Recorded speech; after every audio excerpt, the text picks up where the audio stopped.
I sip my ice the rest of the time because I'm a doofus and didn't fill it with anything. What an idiot. I drank way too much on the way here. It is April 16, 2018, and this is Atlanta United FC Weekly, a Home Before Dark podcast. We're actually live. We're live, yeah. We did it this time. Unlike at the Terminus Legion tailgate where we flubbed up. I forgot my computer at home, which Kevin so kindly put it just as a quote unquote crucial part of the setup. Very on brand, guys. Dealt a devastating blow in the podcast wars at our own hands. Just quickest setup and breakdown and tailgate. Hit the nuke button and it just blew up. It's like the old IRC.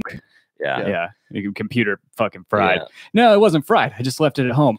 My brain was fried coming back from Orlando. Or was it sabotaged? We'll never know. It's true. This could have been sabotaged. It could have been an inside job. It was weird when everybody showed up to like come to the podcast at the tailgate and you had a big sign that said kidding. That was weird. I don't want to give you the real definition of kidding. Anyway, I am Tim Herb, and as always, I'm joined by my lovely co-host, Mr. Kevin Bradley. Hey. And if you guys tuned into the end of the last episode where Dan did his little mini episode at the end, you guys will know he is going to be pretty spotty over the next few months. He's going to be a dad for the third time come June. Just stop, dude. Wrap it up. I meant like having the kids. I didn't mean that in another. No.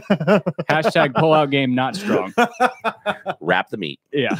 For a man who's so good at meat preparation, I know. I'm going to stop it fresh. Okay. Keep it fresh. Funky fresh. That's what happens when he doesn't show up. This is what happens. Yeah. So he's to blame for all of this. Oh man. Anyway, yeah, Dan. Kevin Brown's right. Dan didn't show up a third time on purpose. I think he's trying to match the number of missed live shows that we do. It's like we're being punished every live show that we canceled. Dan's like, well, if you guys can't be bothered to show up in the Gulch, I'm not going to show up live to the actual whatever. recording. He doesn't even come to the games, so I'm not bothered about it. I'm not bothered by it at all. He shows up in Slack every 30 days to say, hey, I watched that episode from 3 weeks ago. Hey, you guys, does somebody have a ticket for me? I have some feedback. Does anybody have a ticket for me? Or 8 for me and my herd of children? Hey, Jay, that comment you made 3 weeks ago in Slack that I just scrolled through 3,000 comments was a great point. Like, I love when he does that. I'm like, what? I don't remember what you were talking about. Anyway, so Dean Worley has already pointed this out before. I've kindly introduced our buddy, our good friend, Mr. Jay Riddle, who was so kind to step in for Dan James on short notice this morning and join us live in the super secret bunker layer. Not secret. Yeah. The H-Dad guys already took the fun setting announcements that they do at the beginning of the show, like where they're broadcasting from a Waffle House in Snellville. I think we should just tweet a picture like we're in the press box before each show anyways, even though we're clearly not. We're just going to lean into it. We're going to start posting video, like a photo of the three of us sitting in the bathtub with microphone, recording live from the Home Before Dark studio. Just a Bert and Ernie style bathtub experience. All three of us laying in the bed. Yeah. We could go very Monty Python with us, too. Just have a big foot that comes down and squashes us. Show begins. I would be lying if I said I couldn't get my hands on a big, giant green screen for us to accomplish these goals. I'm glad we had this brainstorming session today that people could chime in on and watch as we just talk about how we're going to do future episodes. Exactly, but we're not going to do this one. We'll table this. We'll table this episode for the next episode, guys. Think outside the box, okay? Yeah. Anyway, speaking, Dean pointed out the camera angle. He likes it. I'm glad you do. Just to get some feedback on the stream, this is our first time using an SLR camera on camera. Okay, so he's saying it's more clear. So right now, it seems like we're in the clear. Just a matter of time. I will not. I promise. I swear. On Tim my life, will fuck it up at some point. I will not. I will not get up, and I will not do that. Does the audio sound okay, guys? That's the other thing. We're trying to use YouTube Live, and it's welcome not to the test show. Yeah. Brainstorming and equipment checks live on YouTube. Give us a subscribe, folks. Anyways, smash that subscribe button. Anyway, if you guys are watching us on YouTube, thank you. Interact in the trap, as we like to call it. Have fun. Thank you for tuning in. If you guys aren't subscribed already, hit the little subscription button, hit the bell notification icon, get notified whenever we go live. And okay, Brittany S didn't get a notification. That's good. So don't start fucking with it. Well, you know, if it no, I won't. That's just we're switching. Like YouTube has 3 different ways to go live. Well, now. I noticed that the notifications never work on my phone. Apparently, they work for people that still use computers. And they'll pop up, you know, but I'm subscribed to like 800 YouTube channels, and I'm afraid one day they're all just going to enable, and my phone's going to just blow up. Yeah, that's what my podcast does every morning. Is just all these notifications for new downloads. All right, I guess we're taking the camera down. David Harris says the video is clear. He's not sure if he likes it or not. It's a new name, new face in the chat. I think so. Sponsored by Clearasil. What's that video of Brianna doing this? Have you seen it with where she's with the shoulder and she brushes it with like a brush? Yeah, like the sexy look, and then it cuts to all these guys like mocking her. One guy was that you that tweeted that out this morning? One guy's got like a toilet bowl brush. At the very end, the guy like is sitting there, this huge jacked black guy, like his arms are the size of both like 2 of my heads, and he's sitting there and he's like running on the lotion and he's doing the face and everything, and all of a sudden you see like he picks up something, and instead of like a brush or something like that, it's his dog. And he picks it up and starts running on his shoulder. Excellent material. I like to try and do that with my 70 pounds or 70-pound lab mix. Well, you get moisturized and your dog get moisturized at the same time. So 2 birds, 1 stone. That's true. Yeah. So, yeah. Anyway, whenever we go live an hour early and don't tell you guys, it'll be good if you guys have those notifications set up. Oh, well. Way to go, Kevin. Kevin's such a braggart. I got a notification. I don't know what's wrong with you. Yeah, okay, Kevin. We know you're perfect in your nice airline outfit and look slick in your whatever. Anyway, that was top-notch quality humor. Bants. I got the bants. It's nice to have the filter through Twitter. Not capital letter bants, like lowercase letter. Yeah. And if you guys are listening to us on an audio platform, namely podcasts / iTunes and or Stitcher, make sure you guys leave us a review and or a rating, and we will read it out at the end of the show. I don't think we got any this week, any new ratings. What? You guys are slacking. Why is no one rate? Maybe they're not getting the notifications. Yeah, it's true. Because they tune in for 45 minutes and they're like, they're never going to talk about Atlanta United, are they? Yeah. You should probably just start opening the show and just reading one. Don't even tell anybody what you're reading. Just read it and then just move on. Joe Patrick in the live chat for the first time in a while, and then Mag. Everybody's liking the new camera angle. I think it's good. All right, we get it. I'm going to pat myself on the back. It helps you have a giant television set hooked to your wall now too, where we can look at. Yeah, it's true. Instead of up on the bookshelf thing. So yeah, and not blind yourself with the little lights that we got going on. Yeah. So, housekeeping. What? Fulfill our legal obligations, even though we tweeted it out earlier. There are fantasy rankings. We tweeted that out earlier, or you tweeted it out? I tweeted it out earlier. Yeah, I did not do that. Yes. Kevin was in meetings all day. Yeah, top 5. In 5th, Darren Eels Doctor, I'm going to say, because it cut off the rest of the title by Popkin. 4th is Vatsam Mighty, Alstad. 3, Blobfish United, Kemsky. 2, Dog for Him, Benson, and number 1 still Stetson. Can I just say these are all bottom table names? Like, I don't care. Like, I think we should also, you guys should like read the top 5 names at the end of the season when people have won. Like, and just, just don't even read those people. Nobody cares about who actually won the fantasy. They all see it. They all see the table, right? They all see that, like me. I see them at the very bottom. I don't need to know. I want to know who has the best names. Oh, best name. Yeah, that's a good one. Yeah, I'm proud of mine. It doesn't get to show. The problem with MLS Fantasy is unless you're looking at it on the browser, it doesn't display the entire name. Again, more mobile failures. It's terrible. Yeah, it's terrible. Okay, so there was a game this weekend, right? There was. Yes. Prior to the game, we find out Martinez is injured and Tito also injured and was not going to be in. We still don't really know the extent of Tito's, to my understanding. Oh, right? You're talking about the hand damage. Yeah. Right. Before he got his bionic arm put on. Exactly. And everybody's panicking. I love all the different variations of it that I've seen. I've seen RoboCop, mine, which was Full Metal Alchemist. Oh yeah. Who else was there? That's anime, right? Yeah. I knew you'd go anime. I was just happy that people got the reference more than anything. Yeah. Are you kidding? Like, Full Metal Alchemist was arguably one of the most popular Americanized anime. Absolutely. Like, probably behind DBZ. No, it's not going to be behind DBZ. Oh, behind you. Never mind. You're right. Yes. Got it. Are you? How many have you had? Front to back. I get confused. He was in meetings. Well, I Which way understand. am I supposed to wipe, Tim? I get Meetings, front to Tim. back? Is it- Meetings. I get it. Mango, you read right to left, but we're Back to talking about front. ranking. Full Metal Alchemist is definitely not that far behind, say. DBZ and Actually- Sailor Moon. Actually, you got like DBZ, then you have Sailor Moon, Speed Racer, and then What about- probably like way underneath that's like Oh, Lupin the Third and But Ronin Warriors has What got to be about- up there. what right? about- Cowboy Bebop. Oh, Rama Trigun. what about Rama 1/2? Rom- People go watch it. You love it. Tune into our next show, which is just all anime, folks. So I think that Tata would actually fit into like an Aeon Flux with his comments about how we'll just cut his fingers off and he'll play. Right? So it's totally Aeon Flux. So Just cut do off the we limb. do we really know anything other about Tito's hamstring injury other They- than the they fact said that he that- just wasn't going to be playing this I weekend? mean, they said Tata said it was a game day decision that Right. he looked okay, or better than they expected, I guess. That's So all I had heard too. I would but expect he'd be ready. I would think you know so. these hamstring things. I mean, as long as he doesn't tweak it. I would in have thought training. Escobar was going to be ready 3 weeks ago. Concussions are weird though, because they have to continuously monitor you, and so I guess he played with the reserve on Friday or trained with the reserves on Friday. So there is hope that he may make an appearance finally, or at least be on the bench. Yeah. For that match on Saturday, which I expect more than anything when we get in the lineup, he's probably gonna be on the bench. But So that's the main question that everybody keeps asking in terms of lineups, which I guess we'll get to in a little bit, but there's more than just one lineup question. I don't know. There's so many numbers. Like it's like a jigsaw. I don't know. Yeah.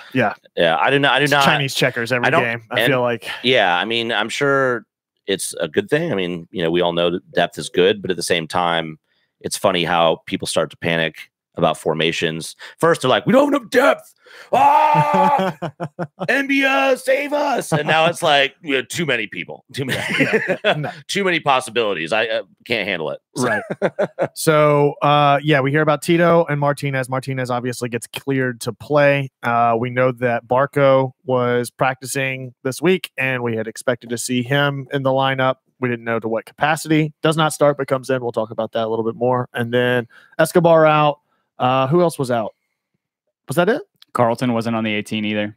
Right. Not that he was out, but he didn't Right. make the 18 given the influx of, well, it's not really influx, just the reintroduction of Barco into the lineup or into the 18. Just fine. But he Garza was, was back in. he was still out there. He was still Yeah. warming up and Yeah. everything, just out there going through the motions with the team, but didn't make the 18, which is, again, completely fine. He's 17 years old. I'm going to stop. I mean, if anything, we learned if we're going to play top teams like NYCFC, we need to just bench our starters and play all our utility players because they're the ones that score the goals. So Clearly works. Yeah. Which, again, it's been a repeating trend this season where our starting players seem to pull so much. Martinez specifically, once he gets inside the box, he's got 4 and 5 defenders on him that opens up the backside. We saw it again this week. Saw it last week with Gressel. Saw it again this week. Yeah, it's good problems to have for sure. So before we talk about the goals and stuff, the players, what do you guys think? Is this a good result? Is it bad? Is it whatever? Prior to the game, I would think that we would have been okay. Like I called the 2-2. Yes, I called the you got 2-2. the I got it. Prediction. I'm pretty sure I called that during the last show too. Do we both go Give me 2-2? a break. I said it first, and you piggybacked on mine. but Yeah. I'll allow it. I guess. And then I may have hedged my bets and done the yeah, and then you Bet- said 4-1 in Snapchat. So put money on red and black on black or on roulette. You guys Just hedge my bet. I know exactly what you guys do. You guys like put peanut butter in different like mugs and have Pirlo go pick the score. Yeah. And then claim Yeah, something like that. genius. So prior to the game, I was honestly just hoping for a point, right? And after the game, I feel like an additional 2 points were taken from us. I feel like we lost out on 3 points. I think we should have come out of there with the win, and it's unfortunate that it shook out the way it did. So to answer your question, I think we lost out on that game. really. Lost 2 points better than gain a point. Right. Prior to, I would have been happy with just the one, but then having seen it play out the way it did, where they were similar to us whenever we were playing with 10 men and they had 85 clearances in the backfield. Yeah. I definitely feel like we lost a couple of points on the field. You think so? Wait. You think we deserved the 1 point, or you don't agree with that? That you think we didn't deserve to win that game? No. I think we did. Yeah, that's what I'm saying. Okay. when you're talking about, we left points on yeah, they took points from us on the field, essentially. We absolutely did leave points on the field. But at the same time, it's hard to play against a 10-man backfield for 30 minutes or whatever it was at the end, 25 minutes where it's just tortellini time, and I am just so tense. Clenched. Oh yeah, just puckered. Well, I mean, it's tart over yeah. there. I was disappointed, but at the same time, I did feel like if this was, if this was a DC United, I mean, I'd be banging my head against the table. But we know that they're similar to us in that they don't need to necessarily dominate a game or dominate in our end of the field or create lots of chances to be able to pull away 3 points, or in this case, a point, because they have players that can create something out of nothing, just like we do, right? Where we'll play some of these games. We're getting pressed now. We're absorbing pressure, and then we get a few chances and we make the most of them, right?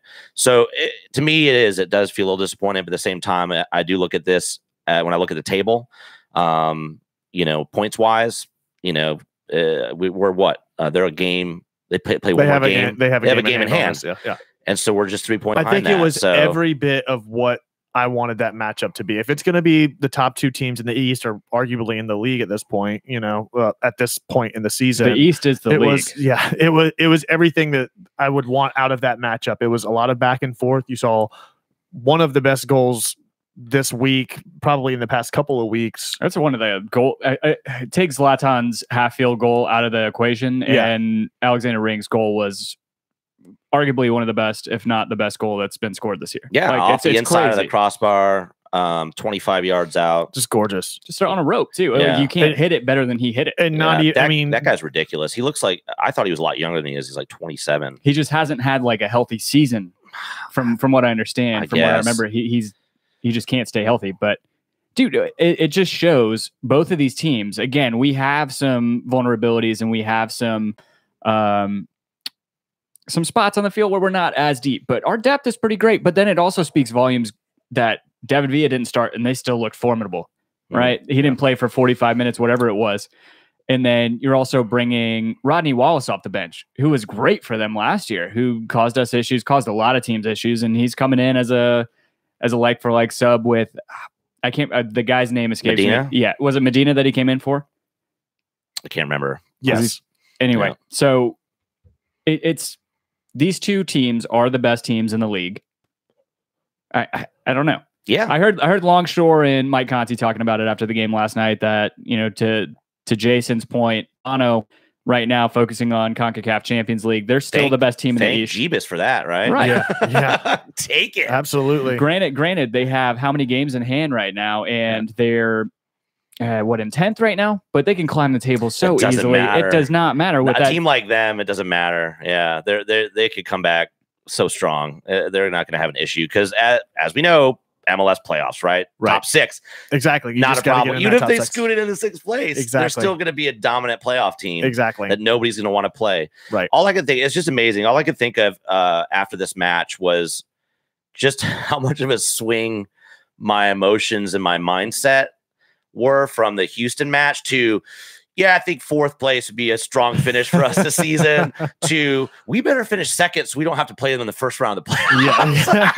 Yeah, exactly. Like, we need to finish 2nd. Yeah. Like 2nd or bust. You know what I mean? Like this is this team is absolutely, other than the Houston game, has shown every bit of that in every game. I mean, it makes me wonder what seeing Barco play this week, what that's going to start to inject into the team. It's going to be crazy, as we saw in the second half. I mean, Miggy was switching with Barco. They're running all over the place, and we were like a 3-1-2, 3-1, 3-4-3, and then this is all over the place. So, but part of that is just him getting in a rhythm, and I don't have any concerns over. I thought Barco did fine when he came in for the time he had, and I think that's a good way to put it. I thought he was fine. Yeah, he wasn't spectacular. I didn't expect him to come in and blow anything out of the water. What's funny to me though is people after the game like Joseph Martinez was very poor, but Barco was okay, and I'm like, okay, I don't know what you're talking about.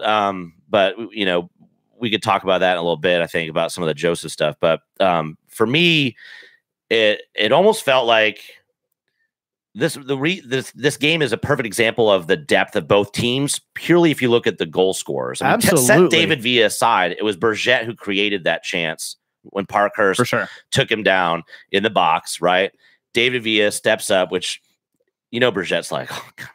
Yeah, give me a break, man. Just give me the penalty. Just give me one. Retire already. Give me one. Did you see my goal against RSL? Give me one. It's a heartbreaker. Seeing we talked about it before the show. Guzan picks the right side. Yeah, and it just hits above his hand. Yeah, he just hit hard. How he hit that poor penalty hard enough? It was not very good. But how loud would that stadium have gotten if he had saved that penalty? Like, how loud would the goose have been? I think he would have broken David Villa's hip. I think, I think he would have broken a hip right there and just been stretched off. Retired, he breaks a hip. Retired from MLS. He breaks a hip. Season.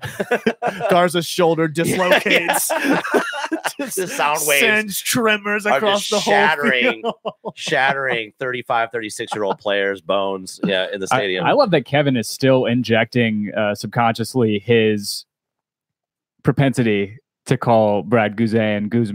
I said Guzan. Or his propensity is not the right word, I guess, but Brittany S. said Guzman could have saved that. But then she said Guzan. Yeah, she's sending vibes trying to get you to say it. What do you guys think in the live chat? I mean, do you guys think we left points on the table? Do you guys think that we were justified in getting a draw? David Harris has a good point. NYCFC gets an extra quote unquote points for doing that after a midweek win. Yeah, for sure. The amount that they had to travel in 1 week and to come on in a hostile environment, which they even talk about it post game about. I don't know any other team that could do that and come to MBS and do that. And it's kind of frustrating because I almost feel like between Bergette and Alexander Ring, Alex Ring is from Iceland, right? And Bergette is what, from Norway or Sweden? So I think he's from Sweden, right? Yeah, because I think he's buddies with Zlatan. But I felt like maybe our Viking claps were giving them energy. Oh, I didn't think about that. I think they were just absorbing it and just using it to power their special abilities. And because explain to me how 2 Scandinavians scored against us when David Villa is on the pitch, and Medina and Midget. Maxi Morales. Who's so frustrating. He's so tiny. He's not quite a he's a little person. What's the guy from Vancouver's name? Oh, Felipe. He's shorter than Felipe. I was gonna say he's not quite as dickish as Felipe is, but he still was like turning away from. Oh yeah. He's not dirty like Felipe, but he is chirpy. Yeah, and he just seems to just tumble around like a circus act, every 5 minutes. So, anyways, very frustrated to get scored on.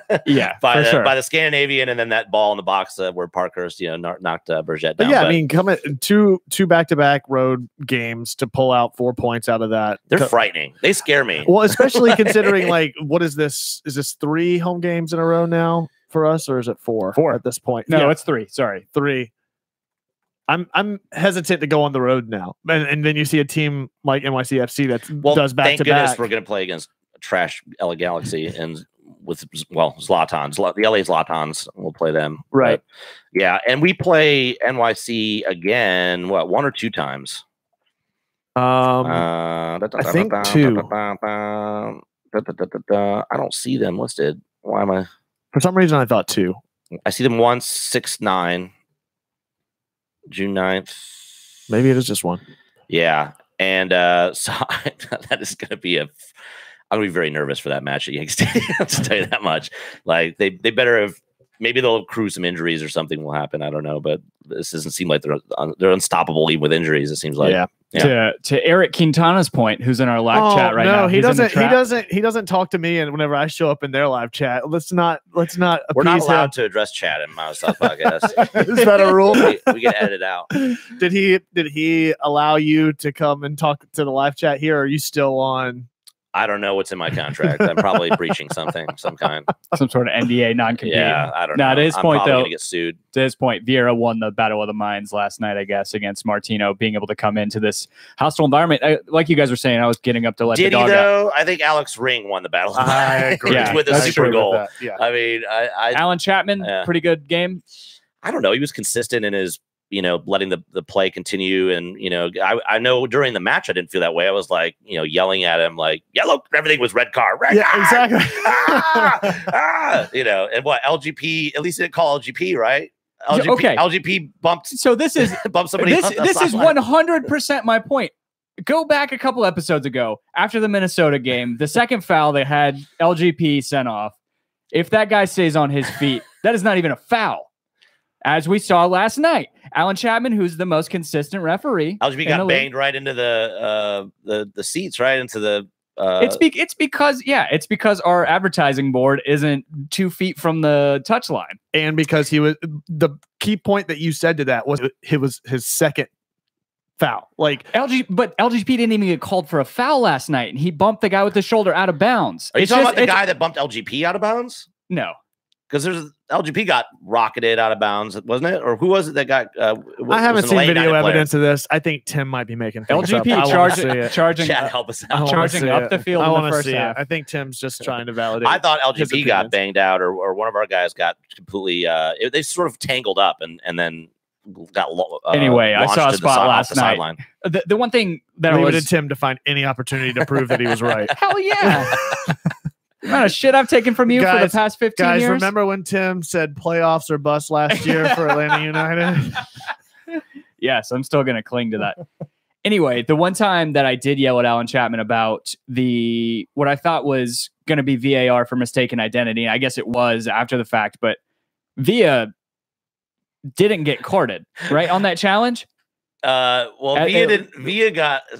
Villa got a couple. I mean, he was in the ref's ear constantly. Oh yeah, and I felt like he got a little MLS star favoritism.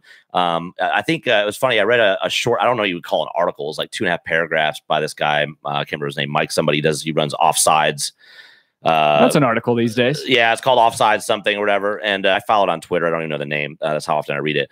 And he's a New York City homer. And he did this whole article he's comparing the 3 yellow cards that New York received for every foul on Almiron, and then was favoritism, and it reminded him of a Cosmos game back in 1875. Oh, good Lord. When Alexi Lawless came in, and it was like, what? And then he tagged Alexi Lawless, please read my article, Alexi. I was like, give me a break. What are you talking about? That is one way to get Alexi Lawless to read your stuff, because Almiron was getting straight up tackled, just getting harassed the whole time because he's running all over the place. And Absolutely. Stop him. Absolutely. So I thought every yellow card was deserved by the ref there. So I didn't really have any issues. There was no standout. I thought that there could have been more cards, but at the same time, I'm kind of glad there wasn't, because it allowed the game to flow. Exactly. And it didn't ruin it with yet another red card at MBS somewhere. Exactly. So. Right. I mean, we've talked about that before. As long as the referee is consistent and he sets the pace for the game, he sets the tone, and he plays within his own sandbox, because it is subjective in a lot of ways.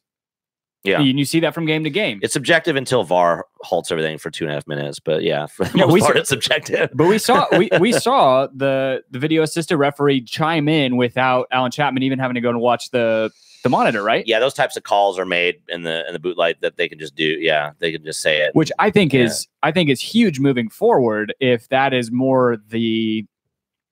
Well, there's certain plays like fouls, red that's cards. More the norm. There's cards, things like that he still has to make the final decision. There's recommendations put on the field, but things like offsides, or in that case, it was similar. It was offside interference, what have you. So those types of things can they just take. Yeah, okay. The VAR ref got it. All right. Good to go. So those things typically go a little quicker. It still did not help. Everybody was confused. You read the interviews afterwards. Tata didn't know what was going on. Vieira didn't know what was going on.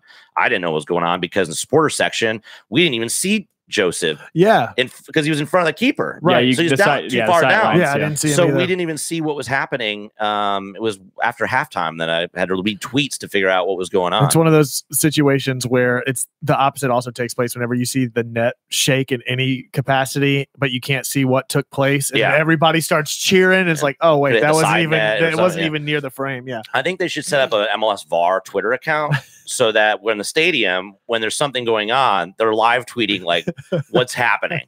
Because I had no idea. That would be cool. I mean, it was so deflating too, and it impacts the game. Oh yeah. Because with that much of a pause, it takes away our advantage as a crowd. Absolutely. And the noise levels.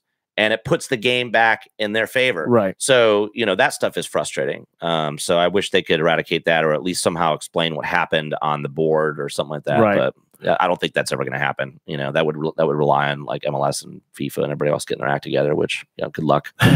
Good luck on that. So back to the talk about LGP's lack of call being made. A lot of discussion going on in the live chat about LGP in general. Back in the lineup this week, back to form. I thought he was fantastic. Absolutely. He actually bailed people out who made mistakes that Some he bad usually has passes to. and stuff. Yeah. Usually he has to bail himself out for making those bad passes, but maybe that's why he's so well versed in that doing kind of high pressure it. game, especially the way that Vieira set up and was crowding the midfield. And really pushing our guys to the wings, and then they would be often double teamed. Yep, Gressel will be double teamed, Nagby will be double teamed, and that style of play is going to create mistakes. I mean, well, except like Kratz and Nagby. I mean, Kratz was like 88% pass percentage. I don't know what Nagby was, but other than those two, I think everybody had a bad pass. In that game, or McCann had a dreadful pass. I mean, everybody had their chance, and it went on both sides. New York City had, we created a lot of opportunities through that too. We're creating mistakes, and that's the kind of game that I like, where it's not this like, oh, here we pass the ball and it's going to go up here. Like, I didn't know where anybody was going to go, where people were going to find space the whole game. Yeah. And that's where our star players really step up and create a fun atmosphere, because you have guys like Miggy, who's playing further up top, right, creating all these things all the way to the touch line, but it was balls, creating the assistant McCann. Right. And they were creating it in a logical way rather than just playing long ball after long ball, which I felt like is what Atlanta leaned on a little bit too much last year, where it was a lot of long balls up to Joseph, who's constantly pressing the line. Now with Nagby, Kratz, Almiron, everybody is more comfortable in that fluid dynamic. Well, it's also a good sign that when they're shutting down the lane for Gressel, who is one of our biggest outlet the last couple games to create chances, that there are other players stepping up and running into the box. I remember the early on in the match, LGP was like literally next to the goalie after a run of play, not a corner kick or anything. He was just all the way up there. And then McCann's all the way up there on a run of play. Again, not a set piece. McCann's all the way in the box. Parkhurst near the end. Like, it's funny. Matt Doyle tweeted out sometime in the second half saying, well, it's very interesting. I never expected Atlanta to sit go to 3-5-2 and sit back and protect their draw.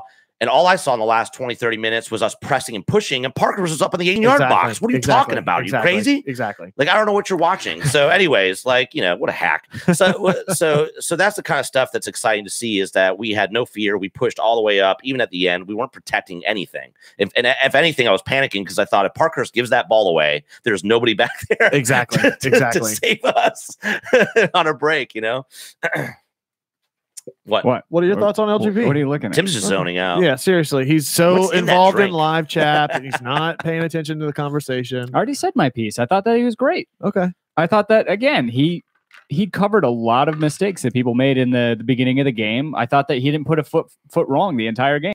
And to David Harris's point, he's saying his ability to control a long ball with 1 foot and avoid a turnover can't be taught. No, absolutely. It's also scary. I don't not clinch anytime it happens, but at the same time, he's great. But my MVP still for the season is Michael Parkhurst. Even after the tackle, Burgett.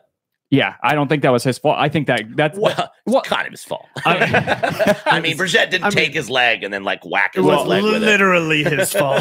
I think that is the definition of I think his what fault. you mean is he described this play, and if you watch it, right, he came out of nowhere diagonally. And all of a sudden, he even said, I made up more ground than I realized. I could have probably stayed on my feet. Down. Exactly. I could have stayed on my feet, but I thought he was going to cross it in. So I slid, but he cut back. And that's where his trailing leg, he was already moving. Just raked him. Out of control is the best way to put it. Eric. He was completely out of control on that tackle. Red card. You forgot one operative word there. Clearly out of control. You're right. He's clearly out of control. And why do I follow Doyle? Because as much of a troll that he is, his troll game is 100, and you can learn some from him. I still learn things. He's very smart. And, and he does honestly, have some good insights. But but I also, you know, like anybody, he's gonna have bad takes, like anybody. Like I have bad takes sometimes, many times. Most of the time, I have bad takes. Okay, so people still follow me. It's like a 95-5 split, bad to good at this point. I think people only follow me because I give away tickets. That's really it. That's really it. They never know what's gonna happen. They're like, better follow him. I wake up Sunday morning giving away tickets. So what did you say to Joseph in the club? Speaking of which, that is making you give away all your tickets now because you're no longer allowed to be in club. I said Coke Zero is better than Diet Coke. Well, that led me down a path that got me in trouble on Twitter. So yeah, I said Coke Zero is better than Diet Coke, and he said, "Por qué?" That was really it. Got it. That's what he kept yelling. Por qué? Por qué? Did he do his hands like that? No, he was more like this. Oh, yeah. Wow. Yeah. Yeah. They're probably going to take away the rope line because of it. They're probably going to put up glass walls like in New York City, like or in Toronto or whatever. Yeah. And people just have to stand there. This is like a hockey stadium. Hockey. Like a hockey stadium inside the over at Toronto, I think, or NY or New York Red Bulls, one of the two. Yeah. They got the glass to keep the drunk fans from it's New York. Yeah. What I meant about the Parkhurst thing, I think would be better said if I said I don't blame him for making that tackle, because to me that's a goal if he doesn't make that tackle or across to two open players. Exactly. Yeah, somebody's going to finish that. The caliber of players that very NYCFC has, right. It's definitely going to be in the back of the net regardless. We're used to LGP making those plays. Like, you can imagine if LGP took down Burgett. So did Parker. I bet people would be on his ass. Absolutely would. What are you doing? Absolutely would be. But Parker's does it. I'd be one of them. Loyal captain. I'd be one MVP. of them. Oh, that's our guy. Tried and true. Old Parky. That's it. Did he get a card for that? No. He was the last man. He was the last man. Yeah, I didn't think so. Okay. Yeah. All right, we are eating up time. Anyway, well, we got to make up for that whole hour that we lost yesterday. So we got a lot to talk about. At the Gunch. We like to call it the Gunch because it just sounds gross. Join us part 2 at 1 a.m. Yeah, part 2 of After Dark. So LGP had a killer game. I think we can recognize that. Parky, I think I see people saying similar things. You know, okay, he thought he was doing the right thing. He went in. It was the guy. Brainstorming made a smart play to cut back when he did, and it happens, right? That penalty could have almost totally been saved. It was just bad luck. It hit above his glove. It hit his glove, but it was too hard. Yeah. And you can probably call it bias in a lot of ways, but I feel like that was the way both of NYC's goals fell, were just bad luck. Whether it's Guzan picking the right side, it's sneaking in, Alex Ring having an amazing goal. So to a couple points. First of all, what do you guys make of Brad Guzan's performance yesterday? Because LA Beevan's in the chat saying that he should have been, or he needs to be better on his distribution. Are you stealing that from Jessica from Atlanta United Fan TV? You better copyright that. You better give the call back. I'm just saying, like, I'm everywhere. I hear everything. And then Brittany is saying the same thing, that his distributions lately aren't good. That was one of the knocks him coming in from Middlesbrough and from Aston Villa. You saw his distribution. His distribution has been far better in the past year and a half than I expected it to be whenever he came in. I think my bigger concern is not. You guys want Can's distribution again? Because as well as he played later on in the season before Guzan got there, his distribution was shit. Yeah, and my concern isn't as much on his distribution as much as it is how much the defense leans on him passing balls back to him in times where it doesn't need it. Last week in particular, who did we have on the back line? Miles Robinson chips a ball back to him, completely wide open space, but then Guzan has to step up to that was an awkward play. That was a little nerves. It's just it's constant. It just seems, and that's not necessarily the standard or always happening, but there are times where I feel like the defense leans too much on that drop pass back to Guzan rather than somebody going to show on the back line. Yeah, we have some interesting points about this. I mean, Pierce Hicks is joining us in the live. Sorry, Pierce, we went live early. I know. It's the formation. His distribution was great last year. Brian Diefenbach saying that some of it has to do with the height, which is interesting. But again, I think it's a numbers game too. If you're constantly having to drop the ball back, your distribution, I mean, it's just like passing efficiency. It's not always going to be 100, especially if you're having to pass it more frequently. And so whenever he's having to distribute the ball more frequently because they're dropping it back to him, it's not always going to be the best distribution, especially if it's under pressure or you have a guy coming on. It's not always going to be there. I think when I was watching Atlanta United Fan TV, and Jessica, who's on there from time to time, she is a goalkeeper, and so she was kind of picking that apart about the distribution. And I think her point was that it's one-dimensional. It's not so much about the accuracy, like, for example, that Brian, his board, put in there that he had 10 unsuccessful long passes, which 8 unsuccessfully, and then 8 unsuccessful in his own half. I don't even know what to compare those stats with, so I don't know if that's good or bad. But what she's saying is that it's one-dimensional, that he was constantly going to the left, or to the wing, and not taking those chances to sometimes just clear it out over the half. And she was saying, I thought that he could have gone more over the center line and kicked it further out than what he was doing, but that's just not the style that we play. No. And so if anything, he's going to have to adapt. We're going to have to figure out a way to adapt our short game and get better when we're under pressure to build out from the back. I think that's the way, because they were disrupting. And the thing is, did you see how crowded the midfield was? Like, they were all over us. Bodies were literally falling on top of each other randomly. Like, and the play was continuing because it was no one's fault. They were just traffic and was distributing everywhere. it to the midfield, but it's always going to be a 50-50. I'm not a big fan of that. I just don't know how that's going to help anymore. I agree completely. It's a lot of speculation. I just think that if anything, what our guys need to do is they need to figure out how to play out of the back when we have that pressure.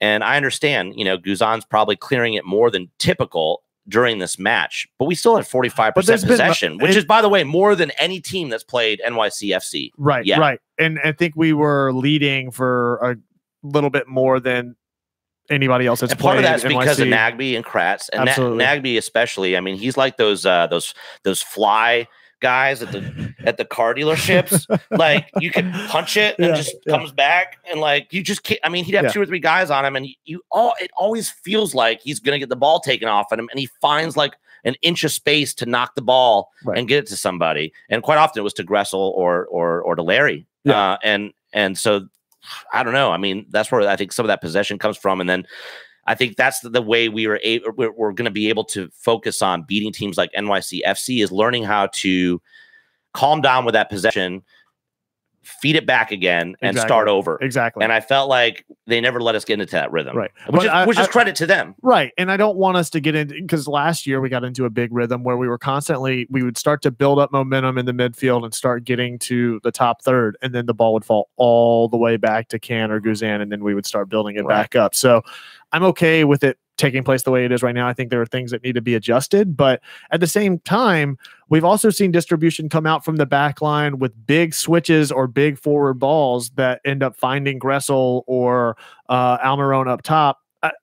It's a non-issue for me, Guzan's distribution at this point. I think he's put under a lot of pressure, sometimes unnecessarily. It's not so much that we're losing games or losing possession because of it.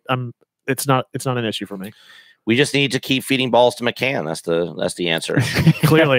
If he doesn't get suspended, because he has 4, Mike Conti tweeted out that he's got 4 yellow cards on the season. So 1 more yellow gives him a 1-match suspension. So does he have to play to get that? That was my next question, because we've got some healthy people coming back. He might not be starting this week. If he doesn't play, does it, because they wipe for every game that you don't have one? Yeah, right? It doesn't matter. You don't have to play in it. No. Does he? Is it 5? I don't know. 5 matches. But it's also not, they don't take one away every match that you play and you don't get a yellow card, though. How long do they? It's 5 matches until that and then it resets? warning. I don't know if it resets completely. Because they do take back the count. I thought it's 5. I thought it's 5 matches, and then if he gets another yellow, right, then maybe it goes back to one more. So I don't know. Maybe somebody that knows the rules. And Patrick Keenum is saying 3 without a card. 3 without a card takes 1 away. Takes 1 away. That's good behavior. Yeah. Jailhouse speak. Got it.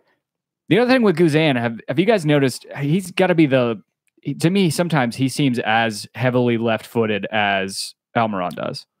And maybe that's just, I never noticed. Really. I haven't either. I mean, he's usually whipping balls in from the wing. So, and sometimes whenever he tries to distribute with his right foot, it seems to. I mean, that's why he's so terrible in the middle, maybe. He's trying to get on his left. But yeah, I mean, I hear the whole one-footed arguments, right? Yeah, Miggy needs to work on his right foot. Well, I think Miggy looks like he's doing fine. I mean, Robin Percy made a hell of a career out of being strictly left-footed. So Aaron Robin, so you name it. But either way, of course, sure, it'd be great if he used his right foot more, whatever. But at the same time, you know, that's what Tito's for. Put Tito in. True. So speaking of Tito, I mean, the amount of, I guess, I don't know. Have you guys seen us play more direct than we tried to play yesterday? No, I thought we played pretty direct. I mean, as much as we could because they were crowding us out. But I mean, when I've never seen us try and loft that many balls over the top as we did yesterday. To see the statistics. Yeah. But we, you know, I think we've been through that last season, but this was probably the first time this season where we had to try a few different options. You know, Joseph was more in a, and this is what drives me crazy. People are like, Joseph lazy, and you know, he stays off sides and stuff. Like, he created that whole Nagby goal that you're all upset about. Like, if you watch the video, right, he's being a creator. He's up on the box. Miggy's going up to the left, right? So he becomes the feeder. So he's creating chances, drawing players, all right, feeds it out to Gressel. And typically what happens 99% of the time, okay, he feeds it out to Gressel. Gressel's wide open on the right wing. So he runs a diagonal into the box right in front of the goal to get his front post goal or back post goal. Or he draws the defenders to open up the back post. Gressel cut back. And then when he passed the back to Nagby at the top of the 18, it's all momentum at that point. All of a sudden, in about, I counted it, 2 seconds, the defenders all moved up. He looked to ball watch, saw, and then boom, just as Nagby strikes the ball, he doesn't realize he's so close to the keeper, and Blake barely bumps into him. People made this sound like he was standing there for an ages, just standing there looking around, going, "Oh, I'll just stand here offsides for 5 minutes." Get the fuck He's out. over there making out with that goalpost again. He created that chance. He was. He's over there making out with the goalpost again. Oh, he played poorly. Really? I mean, if he didn't bump or touch Blake, he would have created that goal. Right. It's Sean Johnson. Yeah, Sean Johnson, not Blake. Sorry, I'm thinking of a Anyways, so I thought that he did okay. You know, it wasn't his best game, but at the same time, you know, he was feeding the ball. He was doing other things. He was creating chances. He was drawing people away. And that's why you end up getting players like McCann and Garza getting, you know, chances. Right. So to Kevin Brown's point, he says McCann is the GOAT. Said I feel bad for talking all that shit about him. Not as bad as he did for Mears, but pretty close.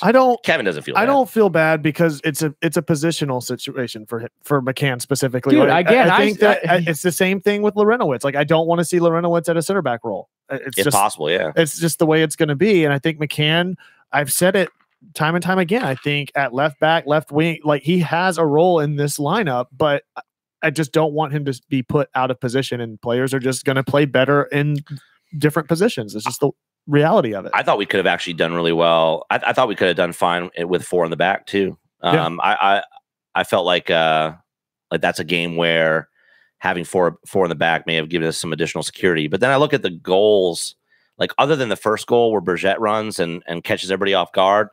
I mean, even if it was Escobar, he would still probably be further up a little bit too. So I don't know how much that would have helped. I think the only thing that could have helped that is if Miles Robinson was in, because he would have just gone light speed to track him down. People were blaming the formation change and Barco coming on the ring goal. Yeah, which by the way had nothing to do with it. So that's a good point. Play was already David Villa was pinging off everybody like a ping pong ball. Right. So I don't know. So to that point, Barco does come in the second half. What time does he come in? 70th? Somewhere around there, right around there. So he comes in the minimum time that Tata will let go before he actually puts in a substitution. So I don't think Barco coming in leads to that second NYC goal at all. I mean, there was no way Atlanta was going to stop that goal no matter what they did. Defenders weren't anywhere in the vicinity. He has a perfect setup, perfect placement. Just like we said, the best goal outside of Zlatan's probably this season so far. That said, I think my issue with Barco was not necessarily on him, but on his position, because he came in on right wing, it seemed like, whenever he came in. I couldn't tell you what position anyone played last night on either team, because it seemed like both teams were playing a heavy midfield, and it just became a big amorphous blob in the middle of the field, and you couldn't tell who the hell was anywhere. Miggy was up, he was left, he was right, he was down a lot. And we changed our four. So I think that was my biggest issue with him. And I think this is a kind of a case in point of what we might see in the future, where it's with Barco comes in. I think and I think this is what's going to create fear in other teams, is it's going to be difficult to track the formation, to know how to strategize against it, because it's going to kind of become Morpheus. So not from you know, the movie. But so what if I told this you? Pill. So although people might feel like they took the wrong pill when they're trying to play against him, I mean, so I think that we could play in a 4-2-3-1, which could easily morph into a 4-4-3. What I'd like to hear from you guys is, it was interesting to see that, and this is kind of his MO, that he only made one sub. He Barco, that was it. So would have you liked to have seen like Romario come in for Joseph or? Yes, because let's throw aside the lazy talk for Joseph. I mean, we have people going off in the live chat about that, about how annoyed people get about the lazy mentality talk and all that, whatever, and the offsides talk. He just was not on his game last night, but to Pierce's point, he wasn't getting a lot of service. No, he was being frustrated by the, So back to the point, we don't play direct all that often, and it showed last night because the passes weren't weighted as such. I mean, he made the right runs. He really did, and the ball would just come short, and then they would head it out. Or just over. Ring would just get ahead to it. That said, Joseph's got a hurt arm. I honestly, you know, as much as it's his, I guess you could say his non-playing arm or whatever, because neither arm you don't fucking need because it's soccer. But at the same time, it's not like he's not in pain. And then he's not playing that well. He's not really playing well with the other guys. You put in Romario Williams, maybe you get something out of it. I mean, you're not going to lose anything at that point. I think that's my only criticism of this match, to be honest, is really, I think, why not put Romario in there and change the dynamic? Right, at least the last 10 minutes. Yeah, because the guy's a bulldozer and they have tired legs. We have tired legs. And, you know, I thought that could have introduced a new dynamic. And because there was a moment at like the 75th minute where NYC is just passing it around in the backfield. Nobody's stepping up to challenge it. Nobody's really hustling or trying to make anything happen. I think that is when you have to have the awareness to say, okay, we need some sort of a facelift. Yeah, to that it's front really line. interesting. You know, especially going away, maybe rest him a little bit. I mean, not that he needs rest, but I just thought that'd be something that I would have expected, that if he's going to at least burn up another sub, right, instead of just using one. Because from what I've seen, is that from a threat standpoint, they're not too dissimilar in where they can score from, and you just trade speed for height, right? You trade about 3 or 4 inches of height for. He's got speed. Romario, Romario's fast, but he's not. I mean, he's not as fast as Joseph, I wouldn't think. Yeah, no, but at the same time, late in the game with tired legs, fresh legs like that. I mean, we talked about that last year, how beneficial it was. Some games putting Kenwyne Jones in at the end, at the beginning of the season. I mean, Romario Williams is 10 times better than Kenwyne Jones was last year, and I don't know. That is the one substitution I would have loved to see. It was interesting. I thought Kratz was great last night. I thought that Kratz and Nagbe played fantastic together. Yeah, I think you alluded been solid to that every time he's come in. Yeah, the one thing that I was a little disappointed with is they used him as a dummy on free kicks instead of using him. I agree. Yeah, everybody with this. Were they doing that in your section where they're chanting for Kratz? They were doing it in the border section. I was. Oh yeah. Angie and I were trying to start the LMFAO shot. Kratz. We're trying to get that going in our section, and we couldn't. Anyway, I don't know why it didn't take off. It's weird. It worked at the Just watch keep trying party. It. It'll work eventually. The word of the watch party. With all those other people that knew what was happening. I didn't start it at the watch party. Anyway, the one thing I will say to touch on Nagbe, because I didn't get this in earlier, he was great. But I did see that slippery slope that a lot of the Portland fans were talking about whenever he left, where, you know, good luck with, you know, how long he holds on to the ball sometimes. And you saw that. Sometimes he was trying to dribble a little too much out of, he was very fortunate that he didn't put a foot wrong. I think that's where he's so deceptive, is because a typical player in MLS is not going to even put themselves in that situation. If they do, they'll get the ball taken off them. Right. And he will take that extra half a second or second when he's getting closed down to turn his back, wait for some more space to open up or another player to open up another avenue and play the ball. So I'm almost like feel like I'm getting used to watching his style, because every time you see him get the ball, get crowded, you're like, get rid of it. You know? But he does fine. I mean, you know, for the most part, he's typically never getting the ball taken off him. So it's interesting to see these players. I think we get so nervous because we're so used to typical MLS. You know, where you're like, Boot it. Yeah. Clear it out. When you're nervous, Yeah. when you're nervous and there's angst in the game, you go to instinctual, like, get it out. Yeah, exactly. Okay, so I think we were talking before we got off on tangents and going full circle on shit. We were talking about Barco's entrance into the game, not knowing exactly. I didn't feel like he played a position other than a kind of a roaming 10. I mean, he was from left to right. Absolutely.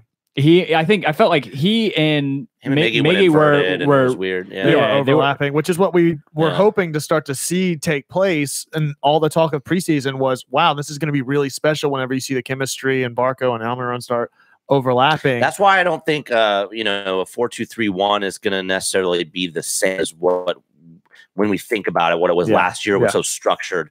I think it's going to be, like I said, a 4-3-3. I was trying to think some variation. But when it gets down to it, they're all variations of some. But I think we might see like 3 some or 4 weeks, formations. maybe away matches where we introduce 4 in the back, and we may see some experimentation with that at LA Galaxy. I wouldn't be surprised to see 4 in the back. I think McCann, you do keep some height. I think you do, especially against having Zlatan up there. Instead of just having like shore up the back line. I don't want just like a couple center backs holding our line against Zlatan. Right. And, shore up the back line, especially if Barco's healthy and plays maybe a whole second half. Maybe it's not just 20 minutes at that time. Maybe Escobar's back. I think somebody mentioned that he was actually, I think it was Joe said something about him out on Friday. Yeah, he was training. He said he got about 10 minutes of training in on Friday. So that's a good sign. Definitely a good sign. But at the same time, he's still kind of far from match fitness, it would seem. So yeah, that's true. And we don't have a pressing you need can play to rush Gressel him. right back. Yeah. And that's how you fit Barco in with Tito. People keep mentioning Gressel at right back, and I'm not. He did it. He essentially played right back. I mean, he's playing right back right now. I mean, against LAFC, he was basically hanging back, early. There's just he clearly to me will be fine at right back. And somebody was tweeted out the other day, there'll be like a seesaw defense where maybe one goes up the wing. It's Gressel up, Garza back. Garza up, Gressel back. That's a good way to think about it. Because what I was going to say is we play, that's actually the kind of the image I had. I had no idea how to articulate that.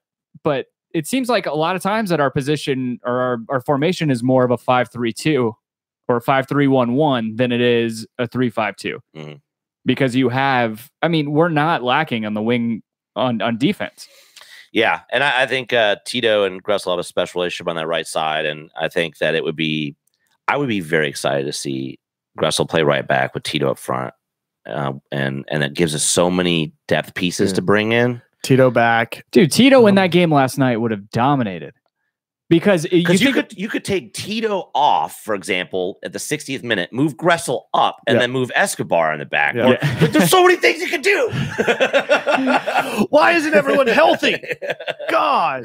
The points last night that I thought we really could have used Tito were you saw a lot of link up play on that right wing between Gressel and Nagby.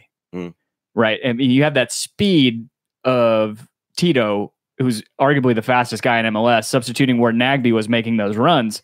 It's a completely different game. And defensively, I mean, Tito gets back so quick. Yeah, and there's a question. Will Barco replace Gressel or Garza? And in this situation, I'm saying that actually Garza will get replaced. Gressel will be on the wing. You keep height. You have McCann as left back, and you have LGP and Parkhurst in the center. So you play a back four. You play McCann on the left back, Gressel's right back, Parkey and LGP in the middle.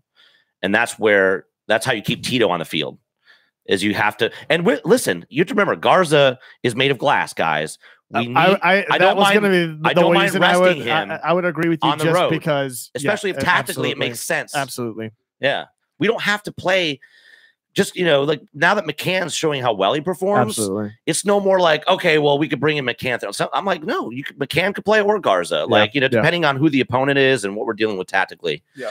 So keep these guys healthy, you know, like, and that's why I just hope that, pray to God, that Larry lasts till the summer transfer window. Yeah, no kidding. We had questions. I think Elliot Beaven was asking about Stefan Mbia, and according to a report from Rob Osery the other day on Twitter, it doesn't look like that deal's going through. No, it's not going through, and I hope that he ends up going play for Qatar, the Qatar national team, because I heard they need players. So thanks for coming and getting a free trip to, you know, tour Mercedes-Benz Stadium. Hope you got a souvenir from World of Coke and took it to the airport only to realize we're going to take it away from you. I'm just pissed I never got. You can't have liquids. I'm really glad those guys get those things signed at the airport. It's going to be real valuable Atlanta United merch now. Dude, that's like a misprint of a record. You can put that on eBay. It's like, you remember, this was whenever Stefan Mbia was an Atlanta United player when he wasn't an Atlanta United player. Yeah, like $700 on eBay. Watch him take Cameroon to the World Cup final. Oh my God. People like, Speaking of Cameroon, there's still a free agent center defensive mid from Cameroon that's lingering out there. Alex. I mean, I'm telling you, he's world's better than Stefan Mbia. Just putting that out there. He's still a free agent. Somehow entice him. Allegedly. Oh my God, David Harris with the longest. If we can get if LA Galaxy can bring Zlatan in on a freaking TAM deal, we can bring in Alex Song on a TAM deal. Yeah. And plus his name already has Song in it, so chance are easy. Exactly. Yeah. So and did you pay up to Kelly?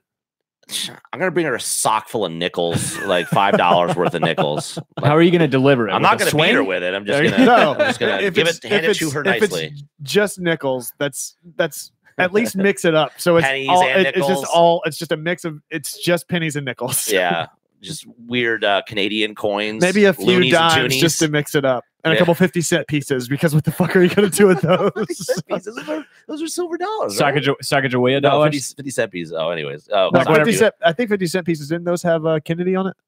No, I thought that. Oh, was yeah. Eisenhower? Maybe. I thought those were, 50 cent Eisenhower, piece? Yeah. 50 cents. Silver dollars, Kennedy, right? No, silver dollar Susan was B. Anthony. Susan B. Anthony and Sacagawea. Yeah. No. Sacagawea was the gold dollar. Sacagawea was the gold. Yeah. Susan B. Anthony was the like silver. whenever you put $20 into a, who does this? But $20 into a vending machine or a toll booth, and you get nothing but Sacagawea dollars, but you get 19 of those. What do you do with us? You play poker in high school with them. I wouldn't be surprised if you go to LA and you get change and it's Zlatan's face on dollar coins. Like, dude, yeah. The way it's all house cash there. Yeah, house money. All house money. All in TAM. We had a good question from our buddy Dean Worley in the chat, in the trap, asking, what position does Barco play? I think he plays as where Assad played in a he's a left wing. Left wing. And but they invert. I think what you may see is Tito and Barco invert at times, and then you'll see Miggy just roaming free. And Miggy may even turn it. It may transition with our.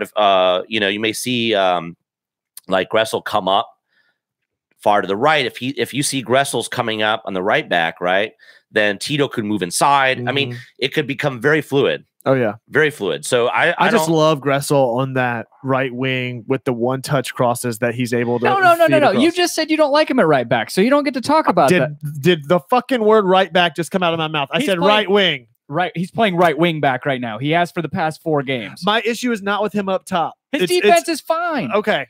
Agree to disagree. I haven't seen him on a back line for an entire game. Well, when we were down against Minnesota, he played right back the whole game, basically, that whole time. So, and he did a great job. But don't look up in the air like that takes thought process to process. You understood what I said. What I was going to say about Barco is whenever Jason was over here, he was saying that he fits more of a 10. Right, that his natural position would be a 10, but you're not going to take that away from Miggy. Yeah, but I think you saw him play for Independiente up in the left quite a bit, especially in the Cup final. So in the Super Americana. So I think that he can transition with Miggy, and he could play as a 10, and Miggy's up on the left sometimes, and I think it's going to be very fluid. So I'm very excited to see. I hope the experiment begins against LA, a very weak defensive team, despite the fact that somehow they got a clean sheet in Chicago, which I guess Chicago is that terrible now. Like, it's very depressing. Yeah. The Schweinsteiger. I thought they might have been turning a corner last week, but when you're playing, when you're playing your top DP guy that you paid, $5 million or $6 million come over for 2 years as a center back, you're broken. You're broken. Well, let's say you put in. I mean, he's not competing with much, right? Listen, I mean, he's getting it's all rigged. MLS rigged it because LA had to win because, 80% of the stands that filled up to sell out for the first time in Chicago were all Zlatan wearing Zlatan jersey.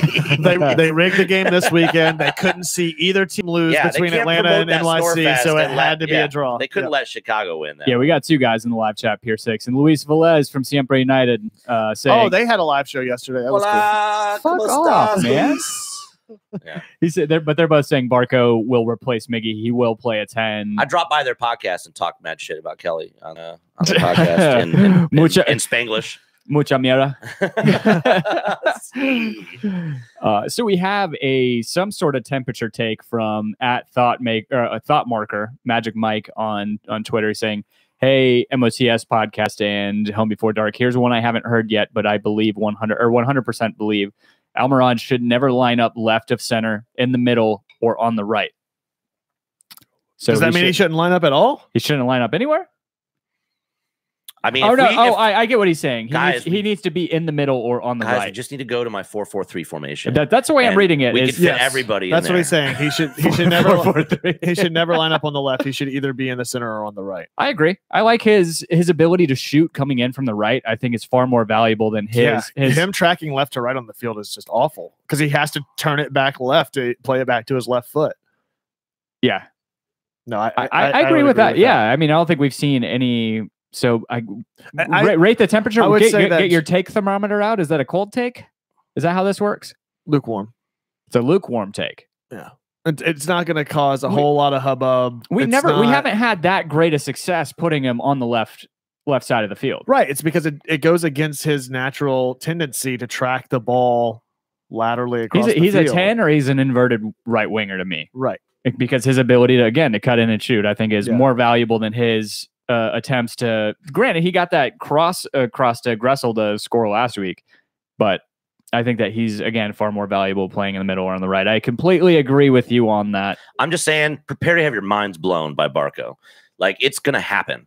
Like I cannot remove the Sudamericana matches from my mind and what ridiculous things I saw and witnessed him do against grown men and make them look like children. Okay, we're talking about the 5-foot guy making look like children. Okay, so have you vetted this with Dan? He has strict policy on the amount of times that players they need to do that against grown men in order to be able to starting in a league. Hold up. Barco has played how many games? It's like 50 some. Dan is that internal recruiter that gets on Indeed and's like, entry-level job, must have 5 years of experience. He's the kind of guy that's like my senior manager who believed that everybody should have a degree in order to get hired. And then I snuck in and sounds right. And it was 2 years later, she realized that I was, he snuck into this country. Yeah. And now he's got all these fucking standards that we all have to live up to. I heard that he is going to support Mexico in the World Cup. Not in my America. So dude, what the fuck is up with FS1? We're like, they're all in on Mexico. You have to be, dude, because that is who fills the stadiums in America. Exactly. U.S. men's national teams get 12,000 people. They get like 80,000 people. Dude, Mexican Americans are legit, bro. They're paying them TV bills to watch El Tri.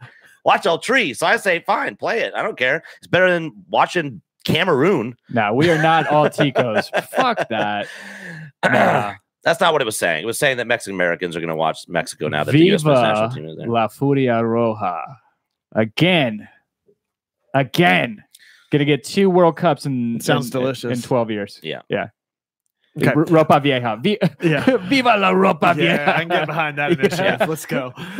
Okay, so Barco's going to rape LA Galaxy's defense. No, we're clipping rape it.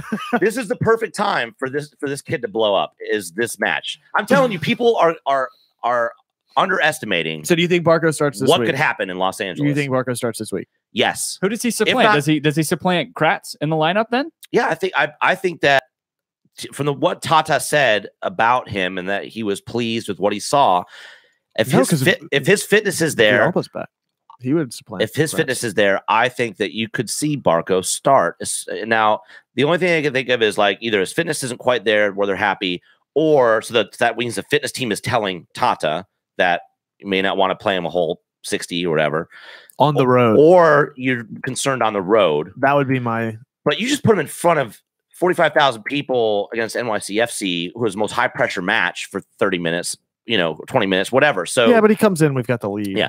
Either way, we'll see him in this match. Either way. Yeah, I don't think he starts. I would like to see him come in similar to what Villa did this week. Come in, play. Come in and do absolutely nothing but kick a penalty. Time wise, I'd like to see him come in. Okay. For a substantial portion of the game, not necessarily. Yeah. Score predictions this week. 3-1 Atlanta. I think we get Zlatan on one of them. I'll say 2-1 Atlanta. 2-0 clean sheet on the road. Wow. Bold. Yep. Two things I did want to touch on back from the NYCFC game. Oh, Elliot's stealing my. We're not past that. Then we didn't talk about first of all, we didn't really touch on the controversy with the Joseph thing. What controversy? And the rope line when I yelled the Coke Dad, Coke. Well, we did, but we really didn't talk about. What else am I gonna say? Check out on Fan TV. He's got a whole show about it. Go look it up. Fuck it. But I thought that yellow McCann got was pretty soft. Well, especially with Villa chirping in the ref's ear the whole match and gets nothing. Well, no, Villa also had a delay of game at some point. He tossed the ball.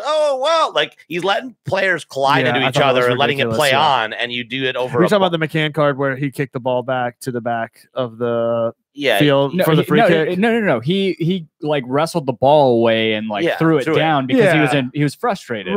Because Villa was being an ego thing. The ref's just like, not on my watch. Throw the ball around like that. No respect. I'm gonna give you a card. Show you now. Break somebody's leg if you want. That's fine. I love that we get the live chat submissions for the predictions. Make sure you guys do go over to gethomebeforedark.com/predictions. Oh my god, you guys are confusing me with this 0-1, but then calling Atlanta. I want to because we're the away team. I see it. You guys are so well. You don't have technical. To put the Atlanta if you're doing it the 0-1 style. That's true. Yeah, exactly. So we got a 2-0, a 3-1, a 3-1, a 3-0, a 5-0. Okay, John Stone, who's starting in your lineup, Mr. 5-0? Like, is Zlatan asleep or what's happening? Then we got 0-1, we got 0-3, we got 2-1, another 0-2. There you go. Saul Lopez is doing it correctly. Yeah, Brian is bored. Speaking of which, I haven't. Yeah, we saw him out at the tailgates. This week. We met Brian is bored and also Keith Filer. Yeah, it was good to meet you guys. I'm glad you guys. Thanks for coming out for the live show. It was awesome. What is with these and Adam Mulligan losses? What are you talking?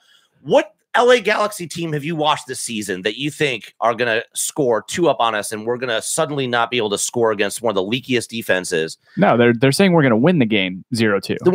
Oh, I see what they're saying. Yeah.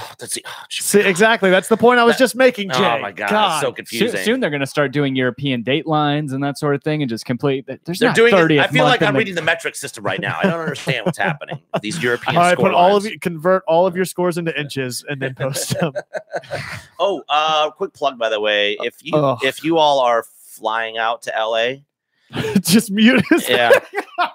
I could yell, dude. You could hear me into your microphone. You know it. Like I can yell from here. I'll fucking do it. Don't test. I'll mute them all. We got.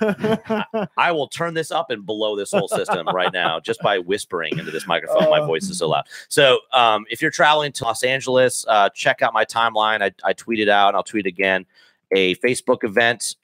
If you're going there, some of the LAFC guys that came out to the tailgate hooked us up because they hate LA Galaxy so much. They hooked us up with a venue like literally 8 minutes from StubHub, which is amazing. In LA is unheard of. This is in Carson. Okay. So there's nowhere they don't let you tailgate. There's nowhere to tailgate at Carson. It's like against the rules, and there's nowhere to find a decent bar in the area. Yeah. They're giving us a location. Wow. And like, I don't know if they're giving muscle at the door, but it's called the dessert room or the desert room. Sorry, the desert room. You had me at dessert room. Yeah, now I'm not interested anymore. No, it's the desert room. It's a bar, and they have parking in the back and a patio, and it's 1:30 p.m. to 5:30 p.m. Pacific time. The match is at 7:30 on Saturday. There's a Facebook event. If you can't find it, just DM me and I'll send you the information. So everybody's going to meet up there. I think there's going to be like 40 or 50 people going for sure that I know of out there. And hopefully we can rally everybody to that area. I will not be there. I'm going to be doing business family trip, but another ballet recital. Yeah, we'll go. Yeah, we should have our trusty road correspondent. I think Kevin Brown should be out there. Kevin Brown should do a report. Yeah, he's usually out at those games. The lucky bastard. He goes to all the away games. Yeah. Stop slacking, Kevin. Do something. All right. Help the stream. Yeah, Kevin Brown will be there. Of course. Maybe this time we can coordinate and get this. Drinking a 40 doesn't count. Well, unless it's a microphone 40. Like it looks like a 40, but it's a microphone. We were supposed to do a live show. He and I were going to do one for. Yeah, you were. Yeah, just par for the course. Yeah. Kevin Brown and Kidding. I we're going to do one whenever he's up in Minnesota, but it was way too fucking cold for him to not go straight from his hotel to the game. You're so plastic. Yeah, live up to the moniker, man. Speaking of which, the plastic stickers, the block text stickers, the essential sticker pack will be up at some point again this week. Don't miss your chance. It will be in a limited quantity yet again. And this one is going to be like, that's it. We only put up 10 or 12 the first round, and we figured we'd order a couple more, but this one, we're going to be done with it, and then we'll do another sticker pack next month or something. So, yeah. So if you want them, get them. Keep your eyes peeled on Twitter. Speaking of which, any closing comments before we do plugs? We had no new reviews. No, you guys could fix that. That would be really great. We broke 100 on the teams for the fantasy league, and you're still at like 70th. Yeah. Hey, no. I'm in 63rd, and I will say I dropped less points. I dropped less positions. I slipped so bad this week. You dropped what, 12? Yeah, I slipped hard this week. I completely forgot to set my lineup. I forgot at the Wednesday match. Yeah. I was in King of Prussia in all-day meetings. Like, same here. Wednesday and Friday killed me because I had people that played Friday, and Kamara didn't even play. Dude, there were people like racking up like 200 points because of setting what's his NYCFC name? Midget is Maxi Morales. As their captain or whatever. Brittany, we did talk a little bit about the Joseph Martinez incident. The guy shouldn't have done what he did. Joseph probably should get thicker skin. We didn't say that earlier, but Joseph needs to stop it. We don't want to harp too much on it, but at the same time, just don't yell stuff at the rope line because they will take away that privilege. If it becomes an issue and they're concerned about players or player security, it doesn't matter if you say something and there's like the guy claimed he didn't say anything bad, that he was encouraging him to play better, which is always very helpful at halftime when you're yelling at a professional soccer player who I think knows how to play soccer. So either way, it was a dumb move. Joseph was dumb for walking back or swearing at the guy or whatever happened. Nobody knows for sure what happened. We're trying to, you have to take the guy's word for it. But at the end of the day, just like keep your mouth shut at the rope line. Like talk your shit like I do from the stands, like 50 yards away where they can't hear me. Yeah, exactly. behind a Twitter profile. Like, dude, I don't even do that at the ref. You like, see his followers? You see his followers? He can't hide on Twitter. Yeah. He can't hide behind his Twitter account. The camera is like in that stadium. Have you seen how far they can zoom in? I've seen the Halo tests and they can zoom in to like a penny on the field. Oh my God. And see it. That gigapixel photo that they took last year, whatever it was. Oh, that's they right. Were practicing, they were rehearsing with the cameras to see how far they could zoom in on fans and stuff. They see everything there. So they know who that guy is, and they're not stupid. Anyways, closing. Shut your mouth. Closing comments. Thank you, Jay, for coming over. Jay, thanks for coming over. Have a blast with you as always. Slowly transitioning him out of the lineup. Speaking of which, Dan. Sorry, Dan. I moved up to 31st, guys. You're ahead of me now, you fuck. I'm moving up the pack. You're ahead of me now. Yeah. Yeah, I slid bad this week. I only slid three spaces. Granted, it's the 63rd, so it's not great. I'm gonna beat all those bots you have in there, getting 150 points one of these days. Yeah. Stats and figures. With those whatever, names that look like they were pieced together by random Google searches. Yeah. All right, guys. Thanks for checking us out. Thanks for showing up in the trap. Sorry we didn't make it out to the live show. We will give out details for when we will make it right and try to do some giveaway for the people that showed up and all that so that we can try to make it up to you guys in some way. Nonetheless, Jay, thanks for coming on. Plugs, where can they find you at? You can find me at JY_Riddle Twitters. And you guys are recording on Thursdays, right? Who knows? Wednesday night, I think, typically. And then if there's scheduling issues, Thursday night. So we usually tweet out Wednesday what we're doing. Hey, at least somebody tweets it out. Yeah. Unlike what we did today. Yeah. Well, it depends. Sometimes we get it. Sometimes we don't. Yeah. There you go. It's just the way this works. Yeah. So, and you guys actually record in a legit studio. So there's that. So MOTS podcast, and keep your eye out. We'll let you know. We'll hit it up Wednesday or Thursday. You can find Dan at DNJMS. Tim, where can you can find me on my name at Tim Herb.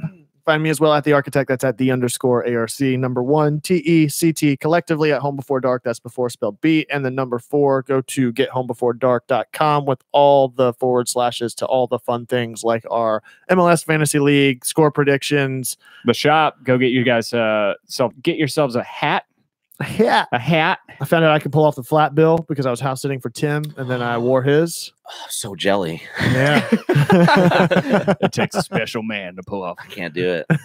Maybe I'm trying wrong. It might be it. Yeah.